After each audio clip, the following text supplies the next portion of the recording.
Michel au féminin fait du vocal fry jusqu'à fin. Puis là, après ça, moi, je l'imite. Fait que je marque en parenthèse triste plus imite le vocal fry. Oui, madame. Et je prends mon sel et je vois du quinoa en masse dans mon garde-robe. Et je plonge mon sel dans le quinoa. La dernière fois, c'était un beau petit moment touchant par rapport à moi qui mets du quinoa dans mon sel. C'est bien beau la magie du cinéma comme j'en parle ici, là. Mais on dirait que la magie du cinéma va avoir lieu dès que je vais avoir de l'argent qui résulte de mon travail. Well, well, look who's inside again.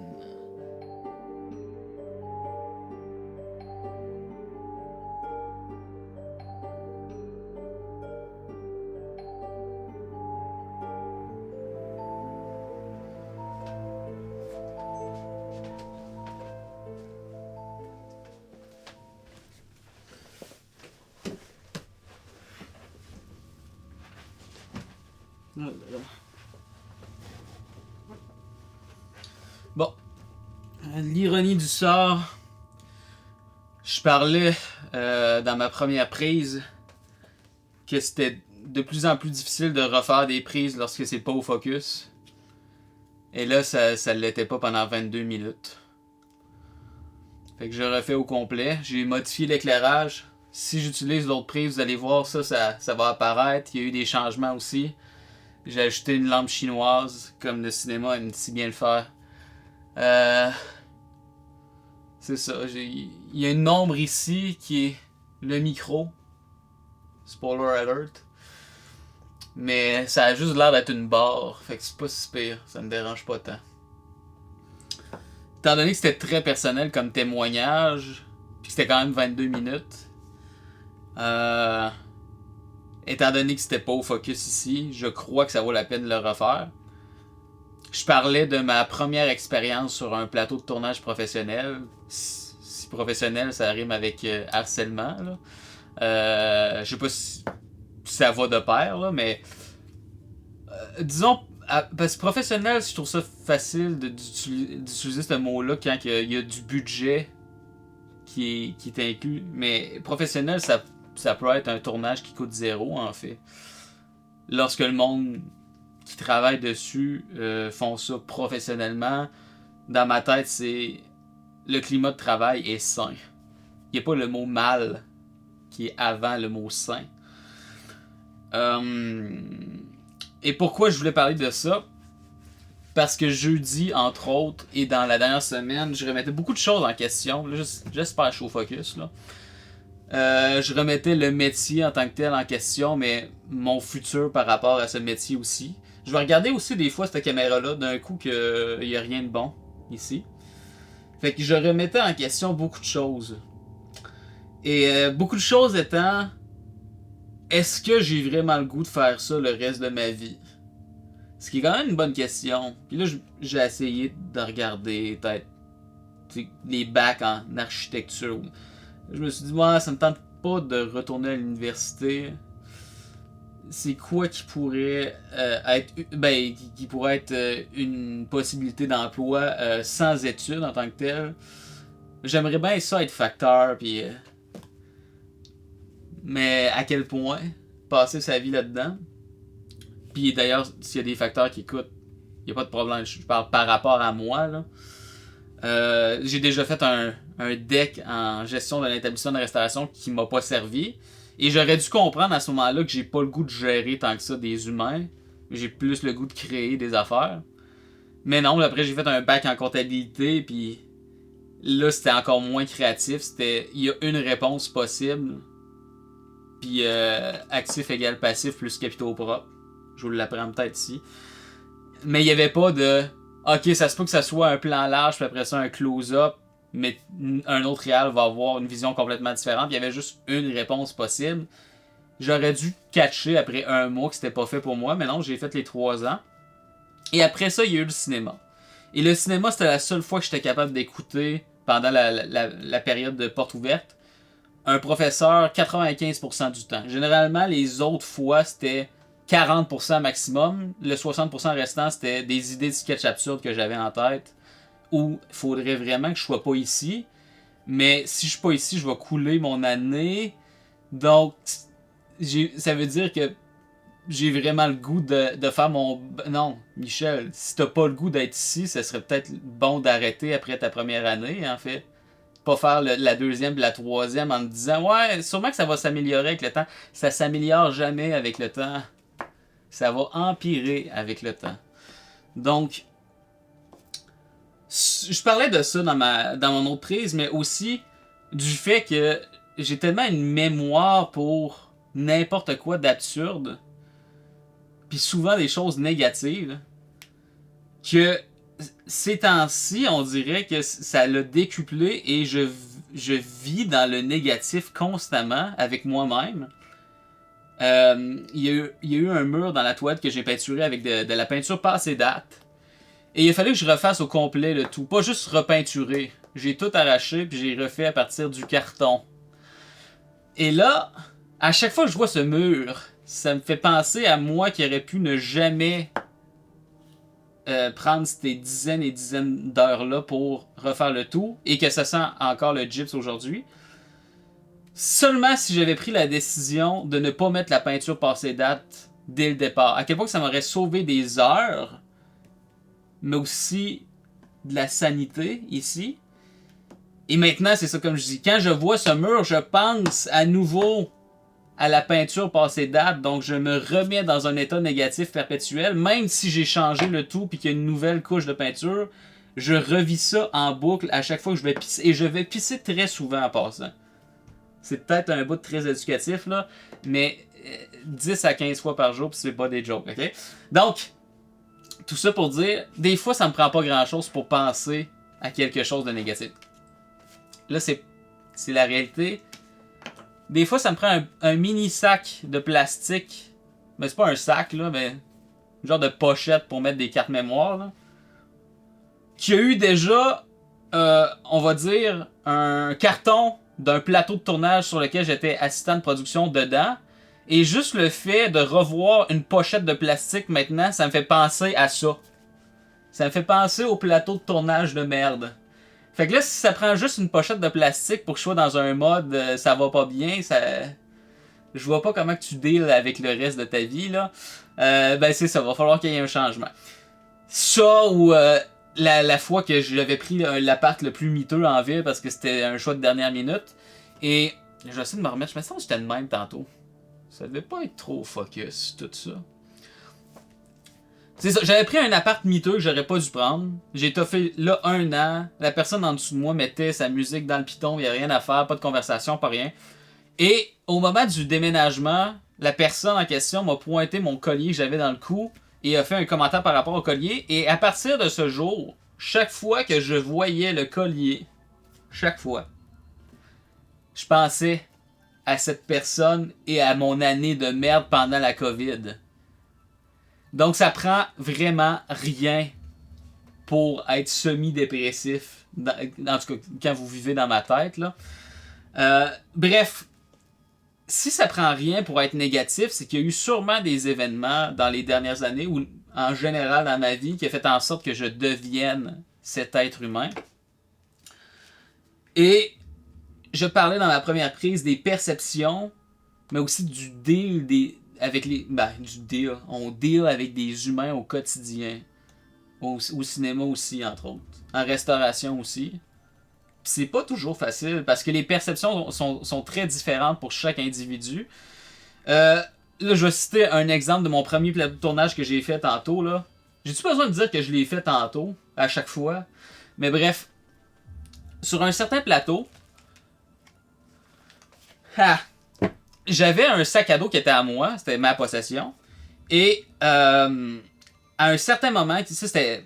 Après plusieurs jours de tournage de 2 heures à 3 heures de sommeil par nuit, puis de cauchemar de moi qui me réveille en bobette en faisant je suis sur le plateau, puis on va rire de moi parce que c'est un climat malsain.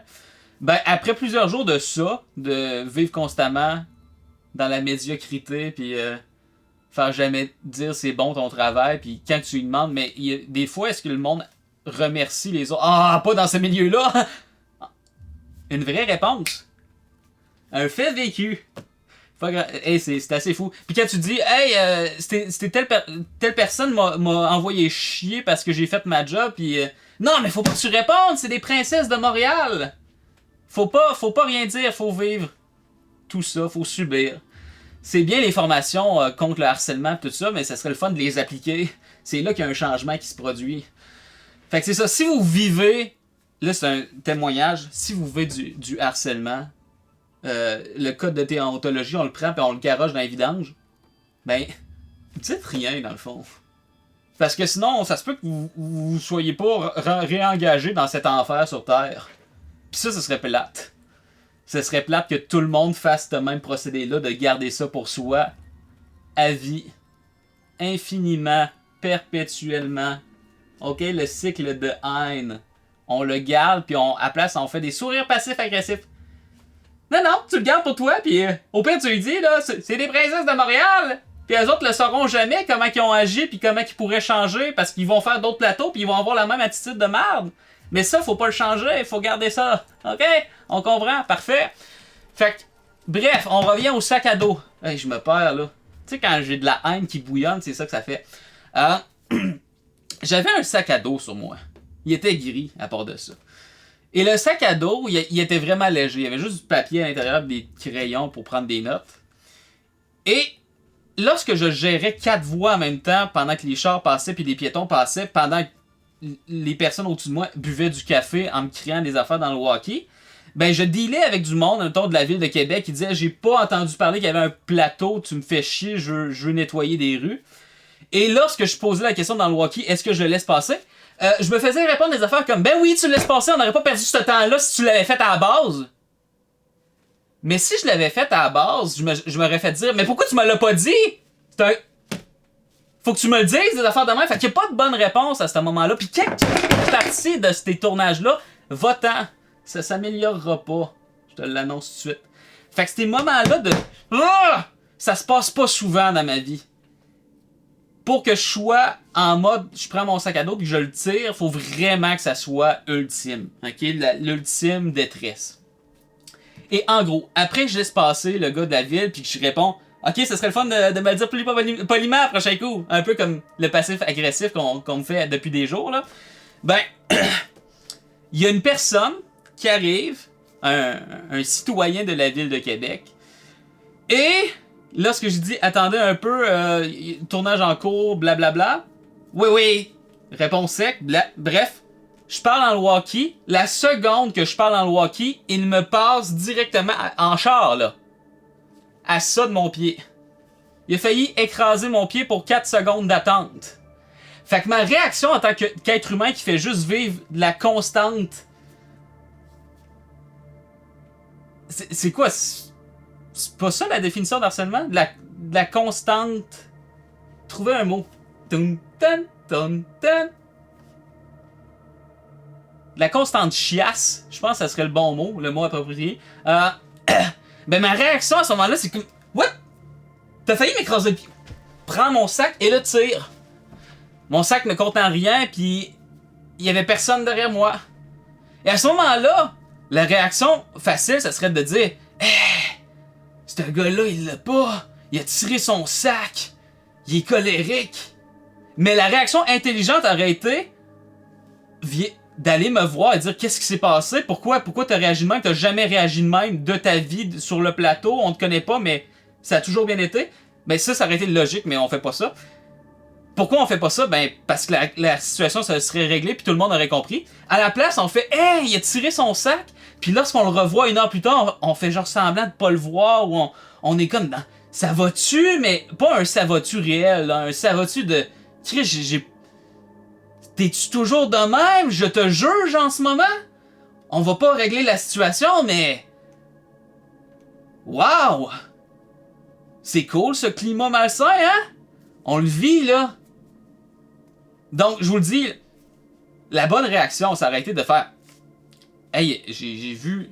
Je te le cacherai pas, j'ai vu de tirer ton sac. Pourquoi? Qu'est-ce qui s'est passé? Ben, c'est parce que vous me criez sur le walkie pendant que vous buvez du café. Moi, j'essaie de dealer, puis il y a un gars qui a failli m'écraser le pied pendant que tu me dis que le gars de la ville de Québec aurait dû passer. Puis, à un moment donné, après aucune heure de sommeil, puis tout ça, ben, il se passe que ça se passe pas bien dans ma tête. Je sais pas si c'est normal. Puis là, j'aurais répondu de même, j'aurais fait « Hey, je te comprends. Regarde, faut vraiment, on va vraiment travailler pour que ça s'améliore d'ici la fin du plateau. Moi, je vais en parler à mes supérieurs, tout ça. Regarde, c'est ta première expérience. C'est pas toujours de même. Je veux te convaincre, ok? On va vraiment faire des choses. Puis tu me le dis s'il se passe quelque chose. On va vraiment faire des choses pour que ça change. Ça aurait été la vraie réaction à avoir. À la place. T'es sûr ça va? Ça règle des choses. Puis les formations d'harcèlement psychologique, puis d'intervention sur les fautes commises sur le plateau, ça on le prend puis ça n'existe plus. Bref, est-ce que ça me tente de faire ça à vie des plateaux dans ce style-là? Je pense que la réponse est non. Je penserais pas, moi. Heureusement, les 2-3 plateaux que j'ai fait après, c'était mieux. C'était pas parfait, mais c'était mieux. Mais bref, des situations de même, ça remet en question pas juste le cinéma, mais comment que l'être humain agit en général. Comment que les perceptions sont différentes. Je vois, il tire son sac, c'est un mauvais être humain. Je vois, le gars veut m'écraser le pied, tout le monde me crie après, j'ai pas dormi. J'ai le droit de tirer mon sac, c'est le seul défoulement que je permets. Je suis une victime de harcèlement versus cet homme ne va pas bien et on ne fera rien, c'est un malade et on le laisse dans sa détresse. Et à ce moment-là, ce n'est pas une victime, c'est un fautif cet homme. Et cette perception peut circuler à travers les petits êtres humains qui sont un petit milieu dans le cinéma à Québec. Et ça peut faire en sorte que toi tu fasses « Ah, j'espère qu'on va me réemployer pour revivre l'enfer sur Terre. » Mais tu devrais pas. Tu devrais dire c'est inacceptable, faut que ça change. Peu importe les conséquences.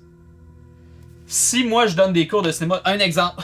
Si je donne des cours de cinéma et pendant toute l'année au complet, je dis range ton cellulaire, le cours est commencé, et qu'un jeune me dit Monsieur, c'est de l'abus ce que vous faites. C'est les mots. C'est de l'abus ce que vous faites. Abus de prendre ton cellulaire pendant que je parle à l'avant, puis qu'il n'y a pas de conséquences. Ben ça se peut qu'il y ait un speech par rapport à ça passera pas au cégep, puis ça passera pas à l'université, ce genre d'attitude-là. Faut que ça change. Puis si après ça, ben, il y a des conséquences, on les assume, parce que l'important, c'est la vérité dans la vie. OK? Puis c'est fini le passif-agressif, s'il vous plaît, les gens, là. Ça passe pas de dire des affaires comme avoir su, on le sait, c'est pas parce que t'as un sourire que t'es pas agressif, OK? Parfait. Là, c'est réglé. Sous focus. OK, on commence la fiction, il est 4h05. Faut que ça se passe, là. La lumière, on est en train de la perdre. OK, merci.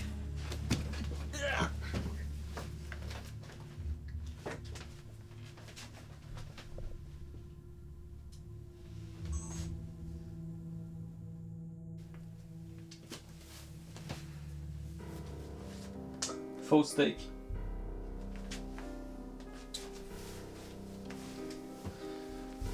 Donc, à partir de maintenant, je vais utiliser un peu plus ceci. Pour être au focus, il faut que je sois à 3.6 pouces de la lentille. Donc, on voit ici, peut-être. Et voilà, ça. Pointé ici. Il faut que ça soit à 3.6. Donc, je regarde avec mon œil ici en même temps. Est-ce que j'atteins 3.6? Ok, c'est à partir d'ici, 3.6. Donc, il faut plus que je bouge. Ici. Parfait. Donc, on est le 17 septembre, dimanche le 17. Hier, j'ai essayé de tourner une partie documentaire. J'avais vraiment peu dormi. C'était plus une confession qu'un documentaire, en fait. Et là, je vais essayer de parler un peu plus de ce que je vais tourner aujourd'hui. Puis aussi, je vais tourner la partie pour une partie ici pour compléter la partie qui a été filmée ici hier, comme s'il y avait une conversation entre les deux. La partie confession, ça c'était plus un témoignage naturel. Puis la partie ici, ça va être comme si j'étais la personne dégueulasse qui lui répondait. Donc ça va être plus une performance pour ma partie. Faut vraiment pas que je bouge. J'étais à F4.5, puis même là, avec ma 56 mm qui devient 84 à cause du crop factor, j'ai juste besoin d'une petite affaire. Puis je parle de focus. Hier, j'ai perdu le focus pendant les 3 prises. Fait que c'est 49 minutes qui ont été filmées pour rien avec cette caméra-là. Donc j'ai tout supprimé et j'ai gardé seulement ce qui avait été filmé ici. Pour aujourd'hui, en gros, la scène entre Michel et Maxwell, c'est vraiment un hommage à une de mes scènes que j'avais fait auparavant dans le film L'écrivain de l'absurde. À la fin, je rencontrais mon boss et il me confrontait avec le scénario, à quel point c'est pas ça qu'il m'avait demandé de faire. Là, c'est vraiment le même concept qui s'applique avec Maxwell. Maxwell m'avait demandé de faire 1h30 et j'ai fait 1 minute et demie de film. Et lorsque justement je retouchais au film L'écrivain de l'absurde pour avoir un director's cut en 2023, ce qui est 5 ans plus tard, la finition de la première version, ben en réécoutant la scène, j'ai fait ben voyons, ça serait ben trop parfait pour le long métrage. Donc j'ai réécrit tel quel les dialogues en modifiant seulement quelques mots pour que ça fitte avec le contexte, bien sûr. Donc, à la base, c'était un autre acteur qui jouait ça, mais je vais essayer d'imiter comment il jouait, la façon qu'il utilisait le surligneur, la façon qu'il bougeait ses mains, qu'il enlevait ses lunettes. Je vais essayer d'imiter ça pour que ce soit le plus possible une réplique totale de ce que j'avais fait. Bon, fait que là, je vais compléter ce que j'avais fait hier. Donc, ça va être vraiment une performance. Puis si c'est bien fait, si c'est bien joué, ça va donner un ping-pong intéressant. Fait on commence ça là.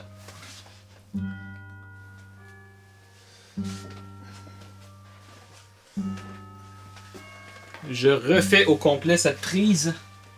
J'étais hors focus. J'ai jamais dit cette phrase auparavant, mais j'aime ça apporter du nouveau en fait.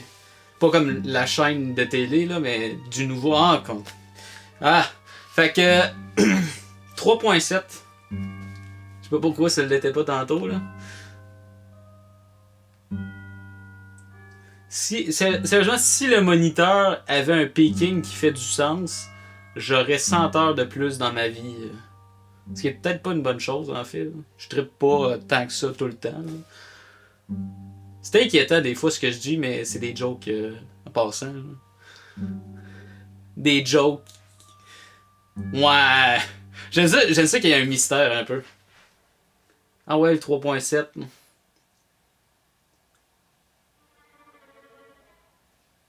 Ok. Ici.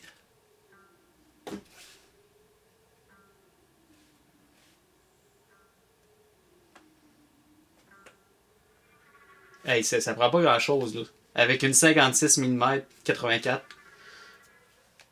F4.5 encore une fois. En même temps, je fais mon 3.7 de même, puis quand je le faisais avec le singe, le masque de singe, il était de même. Ça serait peut-être mieux de même en fait.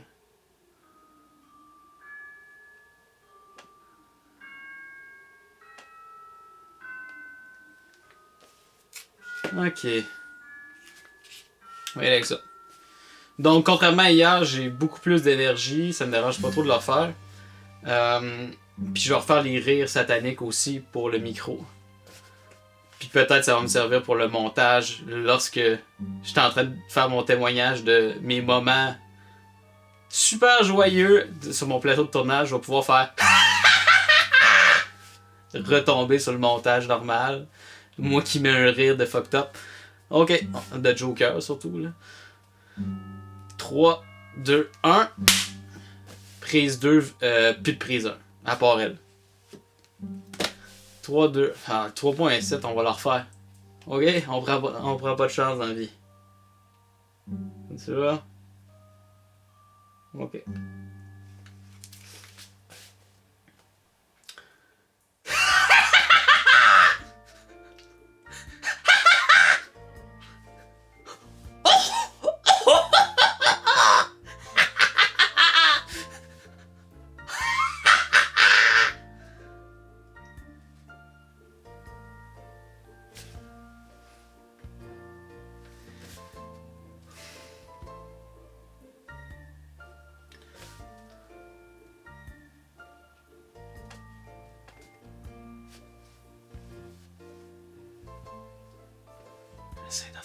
focus. Je le vois pas. Puis ça me dérange.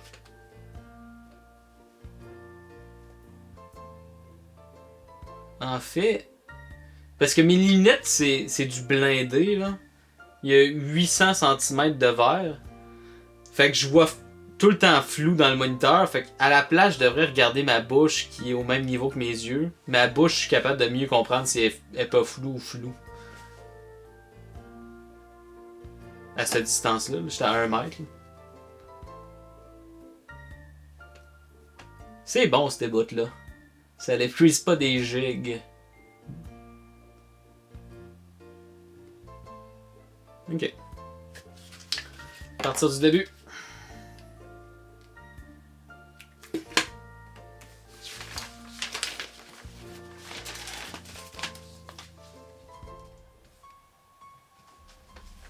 Well, look who's inside again. 3.11.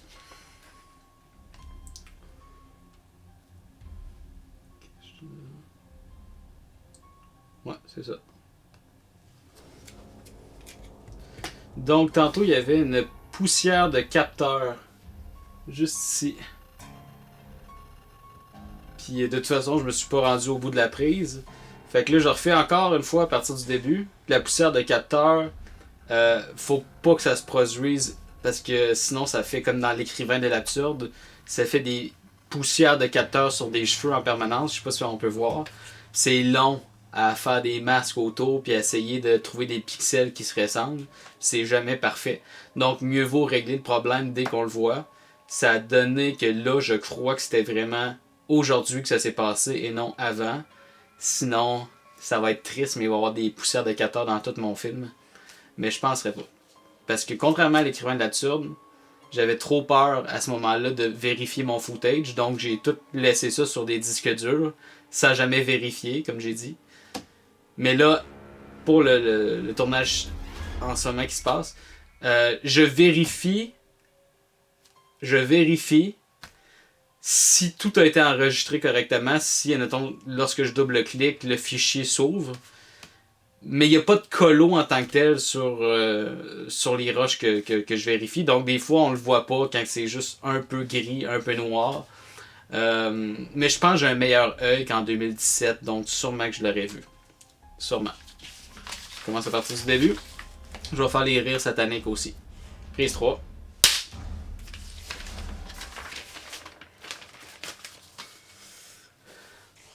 Je vais refaire le 3.11 au cas où.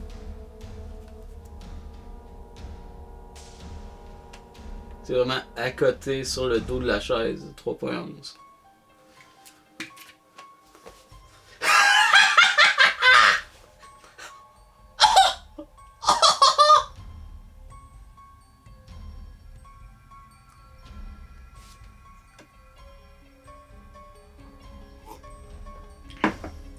Cheers! Cheers à la dépression. Harcèlement. Vous êtes victime de harcèlement? Ne contactez personne. Personne va vous aider. Si j'étais vous, là, je me plaindrais pas. Hey! Ça donne qu'il faut pas manger la main qui te mord. Ça! Allez consulter l'article du Devoir, ça vaut la peine. Il faut pas mordre la main qui te nourrit, qui... Ah, non, faites pas ça.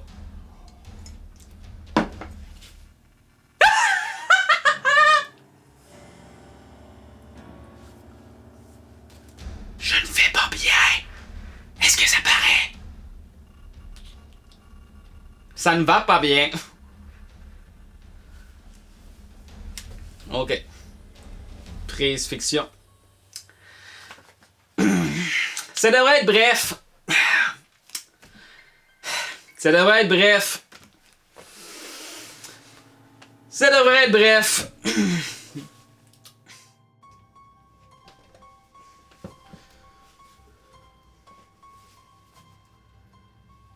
Ok. Donc, encore une fois, la gestion du focus est assez complexe. Les 2 caméras sont à proximité, mais il y a vraiment un flou dès que j'approche. Je vais essayer de surveiller ça. Je vais peut-être attendre aussi. Non, j'attendrai pas. Le frigidaire va pas s'éteindre.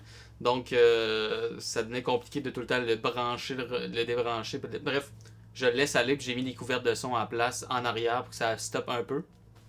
J'espère que ça paraît pas trop en ce moment. Parce que le micro est quand même à proximité. Au pire, je vais parler plus fort comme ça. Ce sera pas très naturel, mais je vais essayer de parler plus fort. De toute façon, il y a de la frustration à livrer. La dernière fois, j'avais dit ouais, la première expérience de tournage, c'était pas fameux, puis si ça continue comme ça, je vivrai pas dans cette industrie-là. Ben, ça s'est confirmé.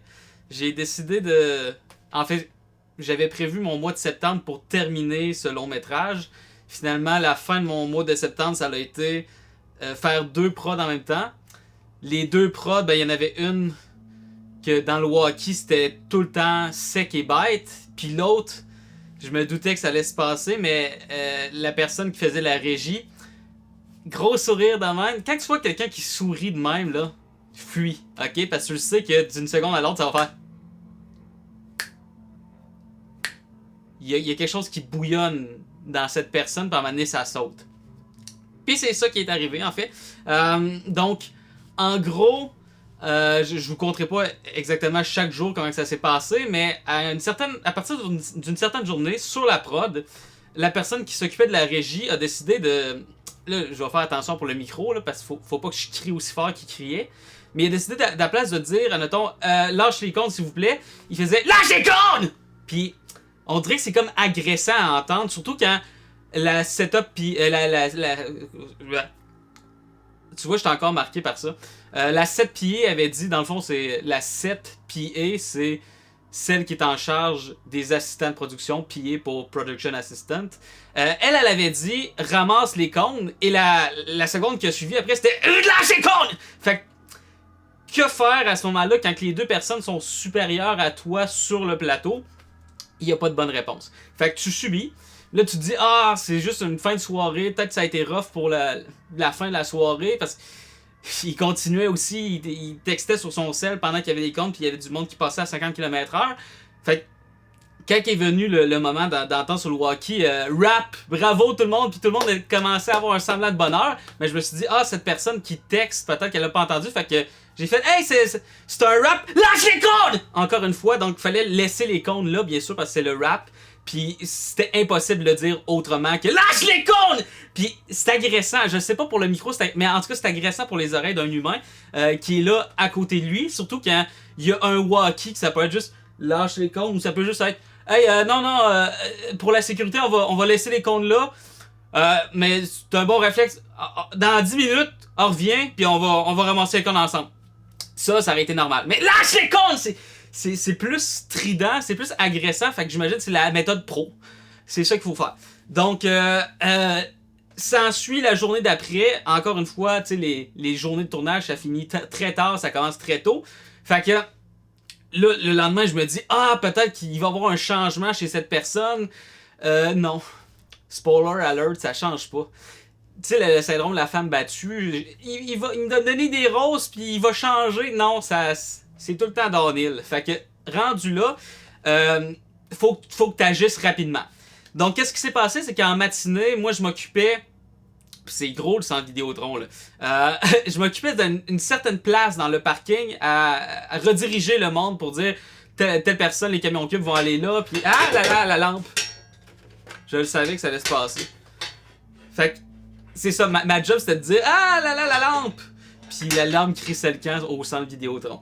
Fait que, en gros, c'est ça, il y avait des personnes à rediriger, puis le monde, quand ils dorment pas, puis quand ils se font crier en permanence, jour après jour, ben eux autres aussi, leur attitude devient un peu de la merde avec le temps. Et lorsque, justement, certaine personne à la régie criait « Non, le char c'est là-bas! » Ça l'aidait pas la personne qui était dans le char et moi à commencer la journée de bonne humeur. Et les chars qui passaient après ça, ben, eux autres, ils étaient comme, on va où? On sait pas! Puis là, je faisais comme, ben, moi, on m'a dit que les camions cubes, ça allait là. Puis là, vous êtes pas un camion cube. Ah, mais il y a un camion cube derrière moi! Fait que c'est comme l'ambiance est cool sur un plateau de tournage. Je vous l'annonce tout de suite. Fait que, bref, la frustration circule. Et le manque de sommeil fait en sorte de décupler cette frustration. Et à un certain moment, ben, à force de tout le temps entendre des cris, même si j'ai dit je suis Mikey sur le walkie, ben, une personne se tanne, mais en fait, elle doit se tanner. Ok? Elle ne doit pas rester dans le silence et faire ah, ça fait 20 ans que je travaille là-dessus, je pourrais tout perdre en dénonçant quelque chose. Non. Donc, qu'est-ce que j'ai fait? À place de dire dans le walkie, peux-tu arrêter de crier espèce de merde? Ce qui était quand même quelque chose que j'aurais pu dire après tout ce que j'ai subi, ben j'ai décidé de juste l'appeler son cellulaire et essayer de régler la situation à l'amiable en disant, en gros, regarde, puis là je vais pas nommer la personne, mais regarde, j'aime pas ça me faire crier en permanence, puis je te le dis tout de suite, si ça change pas, moi je laisse mon walkie sur le camion cube, puis ça finit là, puis je m'en vais. Fait que je dis ça de même, merci. Donc je raccroche. Et 2 minutes plus tard, j'entends dans le walkie, Michel vient au camion. Et là, pour vrai, Michel Naïf, hein? Michel Naïf pensait se faire dire « Hey, c'est vrai, j'ai été bête hier, regarde, j'ai pas dormi, je pense que toi aussi, je suis fatigué, excuse-moi, j'aurais pas dû crier. » Tu sais, quelque chose de normal. Mais Michel Naïf a toujours tort. Michel revient sur Terre a toujours raison, pis c'est ça qui aurait dû avoir lieu. Michel revient sur Terre aurait dû comprendre que Monsieur lâche les cornes allait dire mets ton walkie sur le camion, c'est fini pour toi. Là je fais comme pas d'excuses, pas rien. C'est ton décision, man. Donc mon décision, man, c'est de ne pas accepter le criage en permanence sur un plateau. Quel mauvais employé du calice, hein? Non, mais... Fait que là, qu'est-ce qui s'est passé, c'est que pendant ma marche de retour, je voulais pas oublier les événements tels qu'ils se sont produits, fait que je m'enregistrais dans mon dictaphone en me disant « Ah, ben, quand je vais contacter Steve que je fais compagnie, je vais avoir encore les fameux lâche les cônes en tête! » Puis je me tourne la tête parce que c'est plus fort que ça, puis je veux pas que ça pique dans le micro. OK? Fait que là, j'avais tout ça en tête, puis j'arrive sur le site de lâche les cônes! La meilleure. Ça, c'est drôle. Parce que dans le fond, tu fais des formations, harcèlement psychologique, blablabla, pis tu sais pas les mots exacts, mais tu sais que ça se fait pas dans la vie, agir de même.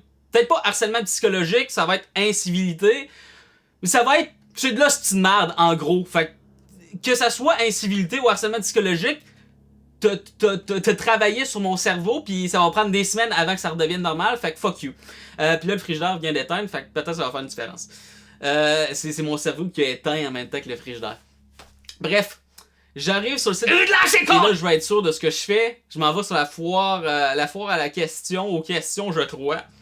Et il est écrit contacter un producteur délégué de la prod pour les harcèlements psychologiques en première étape, puis appeler blablabla. Fait que je contacte une personne qui s'occupe de la production. Sur la feuille de service, il y a ce numéro-là. Je contacte et je m'attends au CRIF. Ok, faut régler la situation. Merci d'en avoir parlé, merci d'avoir dénoncé.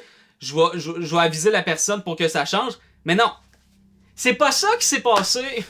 Ben non, Michel Naïf aurait dû s'en douter.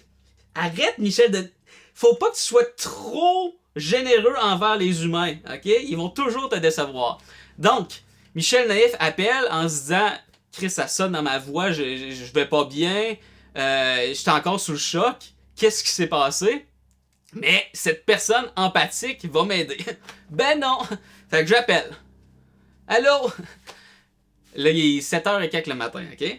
Fait que là, la première chose que j'entends... Je vais pas dire les mots exacts, là, ça fait quand même 2 semaines à peu près, là. Pas fou au point d'apprendre les mots exacts, mais les intentions puis l'ambiance, ça ressemblait à ça, ok? Donc, encore une fois, Michel Naïf, ok? Ouais, c'est ça. J'appelle parce que je suis de la production. Lâche les codes! Puis je pense que j'ai vécu une forme d'harcèlement psychologique. Ah! Attends là! C'est quoi ton nom? J'essaie de comprendre là. Déjà le ton là. Déjà le ton là. Ben c'est ça, je m'appelle Michel. Michel Patry, dans le fond, sur la production. Lâche les cons! Je veillais un peu comme ça, parce que j'étais encore sous le choc, puis je disais, ben là, c'est ça. Là, dans le fond, il y a une personne à la régie, depuis hier, elle crie, puis... Attends, le harcèlement psychologique! Harcèlement psychologique, c'est quand c'est répété, c'est quand c'est des semaines, des mois. Je suis comme, ok, mais tu sais, faut pas dédramatiser la situation, puis juste faire ça fait 2 jours, parce que c'est sûr que ça va empirer avec les jours à venir. Si après 2 jours, c'est déjà ça, c'est clair que j'attendrai pas que ça fasse 4, 5, 6 jours pour que ça empire, puis que tout le monde n'ait pas de sommeil, puis... Ok, oui, je comprends, là. Mais là, c'est quoi que tu veux que je fasse, là? C'était ça, là, ça a jamais changé. Ce ton-là, là. Ok, fait qu'à un moment donné, je taquine pas, là. Ça serait taquin de ma part, mais non. À un certain moment, j'ai entendu dans le téléphone... Mais qu'est-ce que tu veux que je fasse? Michel, pas naïf, mais Michel qui se serait fait violer, est-ce qu'il aurait eu le droit à... Qu'est-ce que tu veux que je fasse? À quel point qu'on dédramatise... Ah! On les dédramatise, ces situations-là. Hein? C'est beau le mouvement MeToo, tout ça, mais ça existe aussi une forme psychologique d'harcèlement. Je sais que c'est pas considéré comme harcèlement psychologique, ça, qu'est-ce que tu veux que je fasse? Ça fait pas des mois que je me fais défoncer le cul en permanence, puis je suis posé attendre des mois avant de faire « Wow, ça suffit, là! » Fait que c'est de l'incivilité, mais ça serait le fun de juste essayer d'entendre la personne, peut-être compatir, ou du moins essayer d'être à l'écoute avant de couper, faire « Attends là! Attends! Oh! Hey! Mais faut que je parle à cette personne-là pour savoir sa version des choses! » Imagine la personne qui se fait violer pis qui se fait dire « Attends! Wow, minute, là! » Le supposé violeur, il a son histoire aussi. Faut que je l'entende avant. C'est sûr qu'il a son histoire, mais tu t'interromps pas la personne qui a été potentiellement violée pour dire « Attends là, je t'interromps. » Oui, il va avoir droit à une personne, admettons, quand il serait au tribunal, il aurait le droit à son avocat, puis ça serait parfaitement légitime. Mais dans une situation que quelqu'un est en panique, puis « Hey, je vais pas bien, il se passe de quoi? » Tu fais pas « Oh là! » Attends d'entendre la version de l'autre qui va contredire au complet ce que t'as dit, parce que bizarrement, il veut pas perdre 30 ans de sa vie passé en régie. C'est le genre de personnes-là, ils sont prêts à faire un petit mensonge pour qu'ils perdent pas 30 années de leur carrière. Fait que là, j'explique aussi la fameuse raison quand je dépose le walkie après le « C'est ton décision, man! » La fameuse, en fait, erreur que j'aurais fait pour mériter ça, c'est pas parce que j'ai dit que ça se fait pas le criage, c'est que j'aurais pas répondu à mes calls au walkie. Mais depuis, il était 5h, je crois 5h du matin, donc j'entrais à 5h15. Depuis 5h le matin, j'avais le walkie branché, puis la ligne, puis blablabla, et je répondais à tout. Mais l'autre personne criait à la place. Non, je répondais, ok? Ta fausse excuse, ta menterie, ok? On va appeler ça un mensonge parce que c'est ça. Pour essayer de faire en sorte que il a fallu qu'il parte du plateau parce qu'il répondait pas, ben, je l'ai compté à la productrice. Mais là, ça tombait tout le temps dans ben, on va entendre sa version des faits. Fait que là, la première réaction, c'était juste de répondre, mais je sais pas pourquoi, mais je m'attendais à de l'empathie. Puis la personne de me répondre, ben, je sais pas comment te le dire, là, mais moi, faut que je contacte cette personne-là, puis que j'aille sa version, puis blablabla. Non, mais c'est quoi là? C'est quoi que tu t'attendais? Ben c'est ça, de l'empathie. Fait que là, et finalement, ça s'est réglé en faisant ouais, appelle ton syndicat, la Parti Québec, là, pis ils vont gérer ça. Bref, du monde très à l'écoute, puis du monde qui règle les conflits correctement. Pis ça s'est bien passé. Les 2 semaines qui ont suivi après ça, c'était pas moi qui étais fru constamment chez moi et aucunement productif parce que je sentais que je m'étais fait écouter puis que la situation s'était réglée d'elle-même. C'était pas du tout ça. C'était ça ou c'était pas ça? Non, c'était pas ça. Fait que, en plus, la première journée de travail que j'avais faite, 14h30 de travail, ils avaient inclus sur la feuille de travail que j'avais fait 0. Je n'étais pas présent cette journée-là. Comment qu'on fait pour oublier 14h30 de la vie de quelqu'un pour sa première journée? Fait en plus de dealer avec la chiennasse, que je dis chiennasse, c'est juste la situation qui est dégueulasse, ok? Chiennasse, c'est pas une personne, mais la chiennasse, la situation. en plus de ça, je savais que Michel Naïf allait avoir besoin de faire « Ouais, s'il vous plaît, je voudrais avoir mon 14h30 parce que je l'ai comme fait. Je sais que j'étais un peu audacieux, là, mais j'aimerais ça être payé pour ça. » Fait qu'il y avait ça, puis il y avait le fait que, admettons, à la fin, je sois quitté après 1h15, qu'il fallait qu'il me paye mon 8 heures parce que ça avait pas de bon sens de juste me laisser partir comme ça sans préavis, sans dire quoi que ce soit parce que j'ai dénoncé le criage. Fait que bref, au final, j'ai jamais, même si je leur écrivais par mail à la production, ça me prendrait ça, vous avez oublié 14h30, finalement le 1h15 c'est 8h, puis j'ai jamais eu de réponse, j'ai juste reçu du cash par accéder, puis ça correspondait un peu à ce que j'avais en tête, donc j'ai décidé de faire « Michel, faut que tu fuis ce négatif que tu vis depuis 11 jours, puis que tu essaies de passer à autre chose. » Puis c'est très tough, parce que lorsque t'as de la haine, des lâchers-cônes qui vivent en dedans de toi à chaque fois que tu bouges, ben, c'est dur de penser à autre chose, mais il faut le faire. Par contre, qu'est-ce qu'il faut ne pas faire? C'est ne rien faire. C'est-à-dire subir et ne jamais agir.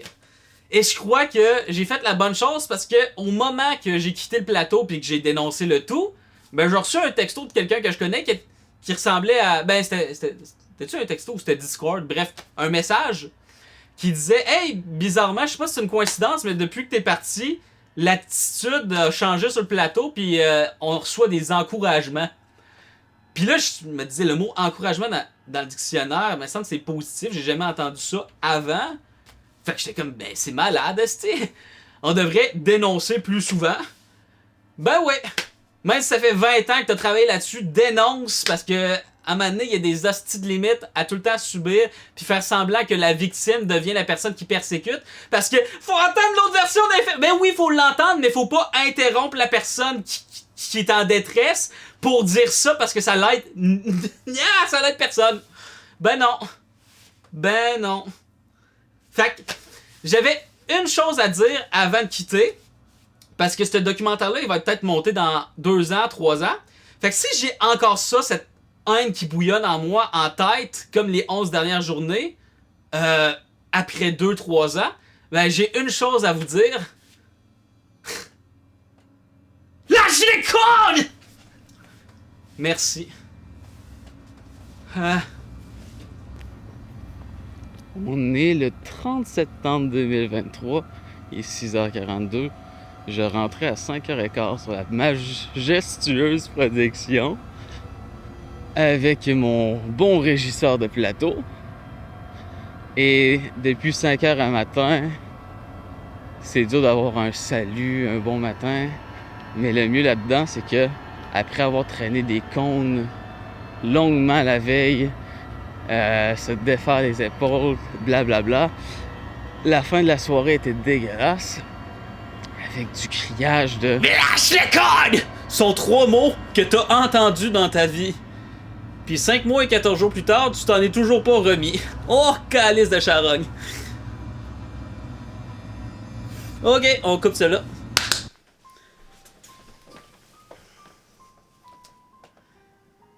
Ok. On est le samedi 14 octobre. Hier, j'ai tourné une partie confession à la place de docu, on pourrait appeler. Et je vais peut-être rajouter quelques éléments avant de commencer la partie fiction. Là, aujourd'hui, j'essaie de quoi de plus ambitieux. J'ai ma manette de slider ici. Et lorsque je pèse à gauche ou à droite, ben ça fait avancer la caméra ou la reculer. Donc, on va faire un test. Si je fais ça, ça recule. Donc, quand ça recule, à partir d'un certain moment, il faut que j'approche pour pas perdre le focus. Et le contraire, il va falloir que je recule dans ma mise en scène lorsque la caméra va avancer. L'affaire, c'est que, étant donné que je tourne en multicam, il a fallu que je règle le f-stop différemment pour les 2 caméras. Normalement, je mets ça à 2.8, 3.2 à peu près, pour qu'il y ait un grand flou derrière moi. Mais là, vu que je le sais que je vais avancer dans le shot, je veux pas perdre le focus ici. Donc, mettons jusqu'ici, je suis encore au focus, ici aussi. Tandis que normalement, je perdrais totalement le focus sur elle. Donc voilà. Ça nécessite beaucoup plus d'éclairage à ce moment-là. Donc, j'ai 2 fenêtres au complet ouvertes avec la lumière du jour, plus Vous allez peut-être voir là, si je me sens pas trop blasé. Là. Je vais filmer toutes les lampes de chevet. Il y en a au moins 5-6. Donc, beaucoup de choses dans la scène. Malgré que c'est une scène très courte, là, c'est beaucoup de choses à penser. Le slider aussi. Faire ça seul, penser au mouvement en même temps, c'est vraiment compliqué. Donc, ça va être pas mal la seule shot autre, en fait, que j'avais filmé aussi avec le slider pour le film. Ah, ben en fait, non. Je risque d'en faire d'autres, mais plus simple. C'est bon, ça, ce bout-là? Ça, je vais le garder absolument. Donc, juste avant de commencer la partie fiction, bon, il y a encore le frigidaire qui sonne assez fort, là, mais je parle moi aussi très fort. Donc, premièrement, je vais lâcher la manette ici. Oui. Je vais vérifier. Puis je vais essayer de m'adresser plus à la lentille. Hier, j'étais tout le temps en train de checker le moniteur, voir si le focus était bon. Mais ça devient bizarre de juste fixer le plafond comme ça. Donc, pensez à ça. Hier, ce que j'aurais aimé aussi souligner, en fait, ben, c'était bon parce que c'était 17 minutes de naturel non-stop. Là, mais qu'est-ce qui était bon d'ajouter, c'est que une fois que j'ai quitté le plateau puis que j'ai procédé à regarder... Lâche les cons! Qu'est-ce qu'il faut faire? J'ai aussi appelé un ami qui m'a dit que lui... Dans son domaine, justement, il s'était fait tirer des assiettes à proximité. Ça donne pas mal la réponse à quel est le domaine en question. Mais bref, en ce moment même, il vit encore avec le fait qu'il n'a jamais pu rien faire pour, disons, faire en sorte que la compagnie soit reconnue coupable de ses actes, puis il n'y a pas une liberté d'esprit. De ne pas avoir, admettons, de s'être battu contre cette compagnie-là. Et justement, moi j'ai fait un entre-deux, qu'on pourrait dire. J'ai dénoncé l'acte en question, mais je voulais pas non plus que ça aille plus loin pour passer à autre chose, en fait. Donc, c'est toujours bon d'avoir des bons amis comme ça pour rire de ces situations-là, essayer d'oublier ça le plus rapidement possible. Puis merci d'ailleurs. Et autre chose que je voulais dire, ben, j'ai dit que j'allais quitter l'industrie. Qu'est-ce que je veux dire par là, c'est que je ferai plus de plateau. Non, le champ c'est là-bas! En tant que technicien. Non, le champ c'est là-bas! Si je refais du... Non, le champ c'est là-bas! Ça va être moi en tant que réal avec d'autres personnes. Mais je vise plus à être machiniste, électro, assistant de prod. J'ai vraiment fait un trait là-dessus.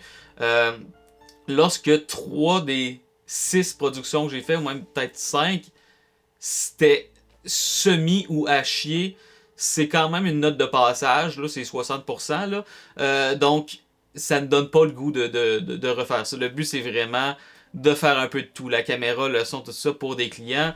Donc, c'est ça que je vise. Je vais être, comme mon ami m'a dit, je mets ça all-in, travail de pigiste. J'ai déjà un bac en comptabilité. Je vais pouvoir aussi me servir de la gestion de la restauration pour la gestion de mon entreprise. Donc, tout ce que j'ai fait jusqu'à maintenant, que je pensais qu'il allait servir à rien, je peux finalement l'utiliser si je le fais bien. Donc, il n'y a pas de... Oui, il y a des avantages et des inconvénients à être travailleur autonome versus employé, mais honnêtement, avec tout ce que j'ai fait, c'est-à-dire bac comptabilité, deck restauration, investir plus de 15 000 pièces en équipement, 7 ans d'expérience, il devrait pas avoir d'autres réponses possibles dans ma tête que all-in, on y va all the way, puis regarde, si finalement ça marche pas tant, ben au moins, lorsque je vais avoir 50 ans, je vais pas faire, j'aurais peut-être dû essayer, c'est ça. Fait que, sur ce, je vais vous parler de ce que je vais tourner aujourd'hui. En fait, la scène de torture, à la base, je pensais utiliser même de la corde, mais on le verrait pas dans le shot, là.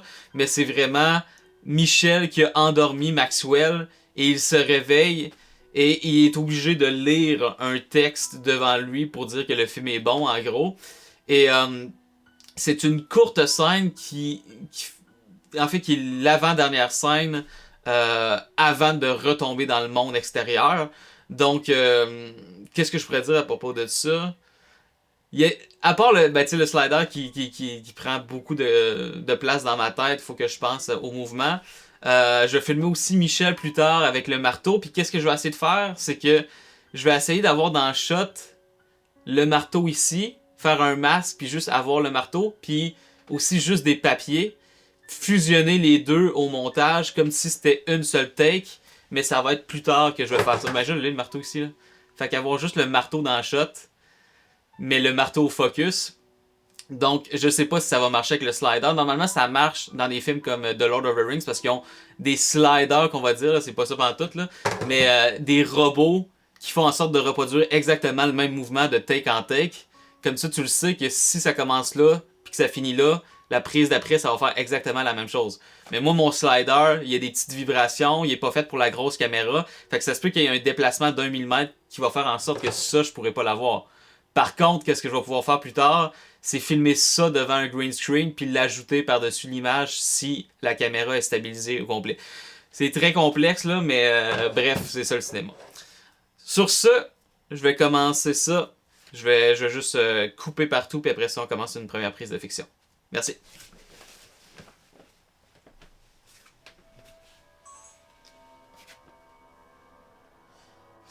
En gros, je repensais à mon premier plateau de tournage qui était un désastre professionnel.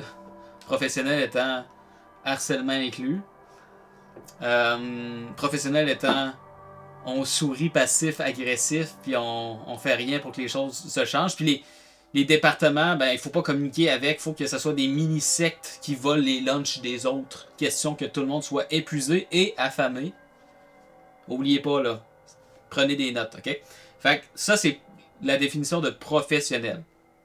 Lorsqu'on pense à amateur, on pense à faut au moins que tout le monde ait de la bouffe puis que tout le monde soit heureux sur le plateau. Mais ça, c'est amateur, ok? On veut pas ça. Puis je repensais à ça, la différence entre les plateaux amateurs puis qu'est-ce que je veux faire dans la vie des plateaux professionnels. Puis je me disais... il doit y avoir une façon que les plateaux professionnels deviennent aussi hot que les plateaux amateurs, c'est-à-dire qu'on ait du fun de temps en temps. Dans ma tête, j'allais sur un plateau pour découvrir comment que ça se passe avec la caméra, comment que les gens géraient la caméra, le son, comment ils se déplaçaient. Mais c'était vraiment des mini-sectes qui se dispersaient, personne ne se parlait. Les assistants de prod étaient avec l'équipe régie. L'équipe caméra essayait de voler de la bouffe à l'équipe son parce qu'il manquait de bouffe pour tout le monde. Puis lorsque tu essayais de commenter pour améliorer la situation, tu te faisais dire « Regarde, c'est pas ton département, ok? Tu le dis à moi, puis avec un sourire passif-agressif, moi je vais gérer la situation. » Puis lorsque l'équipe caméra t'envoyait chier, parce que c'est sûr, en tant qu'assistant de production, t'es la personne qui a tout géré mal la chose, t'étais la personne en charge de tout. Ben, si tu répliquais avec le même ton, ben, tu te faisais reprocher que t'avais pas le droit de faire ça, parce que y a l'élite, puis quand tu fais des formations, contre l'intimidation sur les plateaux, faut dénoncer, ben finalement tu te fais dire c'est peut-être pas ça la vérité. Fait que là tu te retrouves dans, ok, soit je dis rien puis je vis une harcélation constante, ou je dénonce quelque chose puis j'essaie de me dire, ça se peut qu'on me réengage pas. Pourquoi je voudrais être engagé sur l'enfer sur Terre? Pourquoi je voudrais revivre ça? Fait que l'idée c'était plus, je finis cette chiasse, pis si c'est toujours ce genre d'expérience-là, oublie ça, je vivrai pas de ces plateaux-là. Fait que c'est pour ça, jeudi, je me remettais en question, parce que je me disais, même en ce moment, les tournages que je fais depuis les dernières semaines, j'ai de la difficulté à trouver ça le fun. C'est plus une tâche en ce moment, puis je veux vraiment que septembre, ce soit le mois que je termine la partie intérieure. Si j'ai pas de fun à faire ça, puis que j'ai dépensé je sais pas combien d'heures bénévolement de ma vie, plus de l'argent pour ça, comment je vais le trouver le fun? Puis là, je me suis dit, c'est peut-être pas le métier en soi le problème, mais plus qu'est-ce qui se passe ici constamment. Oui, ce que j'ai décrit dans ce qui s'est passé sur mon plateau, c'est inacceptable. Mais, en fait, c'est tellement inacceptable que à chaque fois que je vois des humains qui ressemblent à ça, j'ai des flashbacks de cette chiennasse. Puis ça fait en sorte que j'ai vraiment de la difficulté à gérer des humains, avoir des contacts avec d'autres humains que je connais pas des relations déjà établies, mais vraiment du nouveau monde. Et je ferai pas les démarches pour dire salut, je m'appelle Michel, blablabla. J'attends que quelqu'un d'autre le fasse. Donc j'ai de l'air peut-être froid en général dans la vie, mais je suis plus introverti. Mais il va falloir que je trouve une façon de dealer avec n'importe qui sans changer ma personnalité, ce qui est pas évident pour moi. Et le cinéma, c'est que ça au final. Gérer des choses, particulièrement des humains. La partie de tournage représente une infime partie de la production au total. La pré-prod, c'est soi-même qu'on fait ça généralement, la partie scénario. L'assistant réalisateur va aider pour l'horreur et tout, mais c'est une job très individuelle. Rendu sur le tournage, c'est dealer avec des personnalités différentes, mais sur une période d'1 mois et demi à peu près. Et en post-prod, ça redevient extrêmement individuel. Et en ce moment, ce que j'appréciais vraiment au départ, la partie individuelle, je trouve ça vraiment lourd dans mon appart, tout faire par moi-même, me rendre compte que le focus est pas bon, puis jamais avoir de contact avec quelqu'un d'autre pour rire de la situation, mais je peux pas me créer une deuxième personnalité comme je le fais en ce moment pour faire « Hey! On vient de chier 20 minutes sur ma cam. » Fait que faut vraiment trouver un entre-deux. Je pense que Sean Baker l'a trouvé parfaitement. Ses films, il y a à peu près 8 personnes sur son plateau et non 150. Puis c'est juste du monde avec qui il a déjà travaillé auparavant, qui s'entend super bien. Et j'ai assisté à une classe de maître récemment que la réalisatrice de Québec disait que les plus beaux moments de sa vie, c'est sur un plateau de tournage qu'elle les passe. Et honnêtement, j'étais jaloux de ça. Pas jaloux de ces projets qui sont super bons, là, mais jaloux de juste vivre quelque chose qui se rapproche du bonheur en faisant sa passion. Parce que oui, c'est ma passion, mais bizarrement, il y a tellement de stress en jeu, puis de moments seuls, c'est très solitaire, là, lorsque tu fais tout, le montage, le mix, puis mettre tout sur le plateau, puis qu'il n'y a personne qui te donne de feedback. Et même si on me donnerait des émoticônes likes, ça me conviendrait pas. Il faudrait vraiment qu'il y ait un rapport humain avec moi. Et c'est ça. C'est ça depuis une semaine. Moi qui pense à... Ça va me prendre plus que ça pour être heureux dans la vie. Plus que vivre de mon métier. Changer ma façon de voir les gens. Essayer de voir moins de négatifs. Jeudi, c'était fou. J'essayais de calculer dans ma tête... ça prenait combien de temps avant d'avoir une idée négative, puis ça pouvait être 15 secondes. Je voyais quelque chose sur YouTube, je jugeais la chose négative, je me disais, mais voyons, ok, faut que je passe à autre chose. Ah, c'est vrai, mon mur qui sent la marde parce que j'ai mis de la peinture passée date, pensée négative. Fallu que d'ailleurs, ne faites jamais ça, là.